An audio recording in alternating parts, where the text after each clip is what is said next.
My name is Laura A. Grace, and I am a reviewer at Beneath the Tangles. I am also a, guess you could say officially, manga collector, pin collector, and manga tuber here on YouTube, and I am so excited for this video.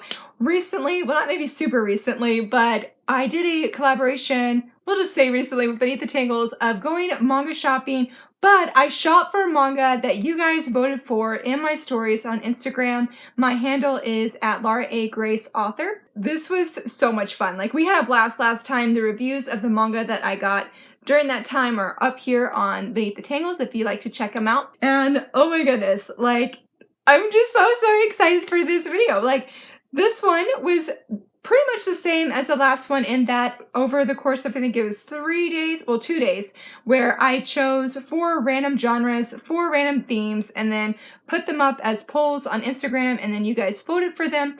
Whichever of the, like, 4, so 2 for one, 2 for the other, were the highest or had the most votes, went to the final round, and then we sort of went from there to see which genre and theme I would be getting. And I'm really excited. This was very unique. The winning genre was mystery, and the winning theme was magical girl. And it was really hard to find that. Like, I went to writestuff.com, I did some research on there first, and they did have 2 different titles that actually fit that were a mystery that had magical girls.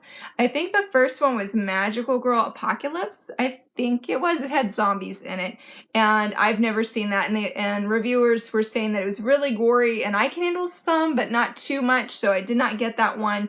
And the other one I think was called Black Bullet, which has been out of print. So I tweaked the prompt a little bit in that I went with 1 mystery and 1 magical girl, but as you guys will see in just a moment in the manga shopping video, my local Books A Million had barely any magical girl stuff whatsoever. So I got something, but it will be a surprise to see what it is. So for now, I'll let you guys enjoy this manga shopping video.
that video. It was a great shopping trip, and I felt it was a little bit shorter than I wanted because there was a worker at Books A Million who was rearranging the manga section, so I couldn't go all the way down to the end. And then I admit I felt a little weird because she kept looking at me, and I don't know if it's just because she thought I needed help or she's like, what are you doing? But just didn't actually voice that.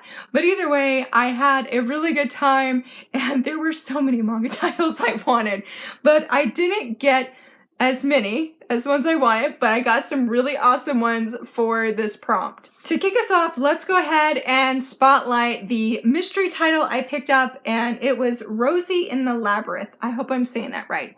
Look how cute this is. It's so adorable. So I got a recommendation for this long time ago, actually, from my friend Maeve, Maeve at Ever Reading.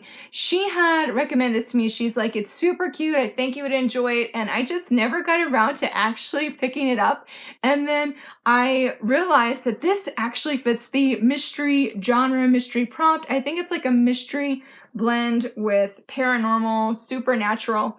From what I've read here, the main girl, Rosie, lives with these two guys right here, and this doll, I believe, is what it is. I believe, yeah, this is a little doll here.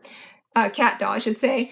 But she lives with them. They're sort of like her guardians in this labyrinth, and this guy investigates things that happen in the labyrinth, and Rosie just wants to explore it, but there's not necessarily always good things that are in there.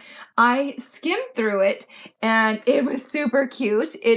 It was different than I expected, but definitely not in a bad way. I am really, really excited to pick it up. To read it, I mean. I believe volume 3 just recently released, and if I enjoy this one, I'm definitely gonna get the other 2 volumes, especially if that's like how long the series is. So I'm really, really excited for this one. For our Magical Girl one, I have to do a shout out to, I believe it's My Wafu and Me. They gave me a recommendation, and I just want to say thank you to them because I was blanking when I was at the bookstore, and I was like, they have really no Magical Girl stuff. Or like they had Sailor Venus, and then they had, I believe, 2 darker Magical Girl titles, but they were like, I think it was volume 2, volume 3, and like volume 7. There was no Sailor Moon. Sailor Moon was sort of going to be my backup, I guess you would say, to get a Magical Girl, because I have not actually read Sailor Moon, even though I was definitely obsessed with Sailor Moon as a kid. So I was sort of bummed in that regard, to be honest. Or even Sailor Venus, like I would have been interested in that as well, because I don't know anything really about Sailor Venus at all, like the manga, I should say. But that was fine too. So I was like, that is a no-go. And so they gave me this recommendation saying that it did have some of those Magical Girl elements. And I have seen a lot of people gush about this series, how amazing it is. And I am excited that I'm finally going to experience this. And it is Witch Hat Atelier? Is that how you say it? Atelier? I'm not really sure. I feel like I just totally butchered that.